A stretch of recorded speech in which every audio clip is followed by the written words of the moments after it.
فرزند زہرا یہ حالات برے ہیں۔ کاشانہ بصیرت ایک ایسا مکمل یوٹیوب چینل جس پر محروم بصارت کے لیے بالخصوص اور تمام افراد کے لیے بالعموم سینکڑوں کی تعداد میں اسلامی کتب دستیاب ہیں۔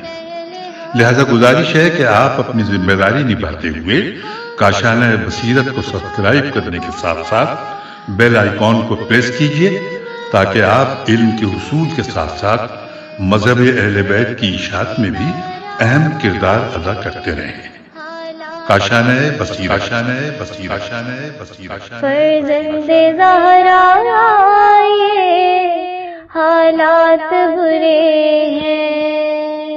السلام علیکم، میں ہوں صبا جعفر اور یوٹیوب چینل کاشانہ بصیرت کے لیے قرآن مجید کی تفسیر کوثر کو ریکارڈ کرنے کی سعادت حاصل کر رہی ہوں۔ ہم اس تفسیر کی جلد 8 میں موجود سورہ طور کی تفسیر کا آج آغاز کریں گے، جو کہ صفحہ نمبر 401 پر ہے۔ ارشاد فرماتے ہیں، اس تفسیر کے مفسر جناب محسن علی نجفی صاحب ہیں۔ وہ ارشاد فرماتے ہیں کہ اس سورہ مبارکہ کا نام الطور ہے، جو شروع میں مذکور آیت سے ماخوذ ہے۔ یہ سورہ مکی ہے۔ آیات کی تعداد کوفہ و شام کے قاریان کے مطابق 49 ہے، 49۔ بصرہ کے قاریان کے مطابق 48 آیات ہیں اور حجاز کے قاریان کے مطابق 47 آیات ہیں۔ اختلاف کی وجہ یہ ہے کہ کوفی و شامی قرأت کے مطابق آیت نمبر 13 یوم یدعون الی نار جہنم دعان ایک مستقل آیت ہے۔ حضرت امام جعفر صادق علیہ السلام اور حضرت امام محمد باقر علیہ السلام سے روایت ہے کہ جو شخص سورہ طور کی تلاوت کرے اسے اللہ دنیا اور آخرت کی بھلائی ایک ساتھ دے گا۔ بسم اللہ الرحمن الرحیم والطور وکتاب مسطور فی رق منشور والبیت المعمور والسقف المرفوع والبحر المسجور۔ بنام خدائے رحمان الرحیم، قسم ہے طور کی اور لکھی ہوئی کتاب کی، ایک کشادہ ورق میں اور بیت معمور آباد گھر کی اور بلند چھت کی اور معجزن سمندر کی۔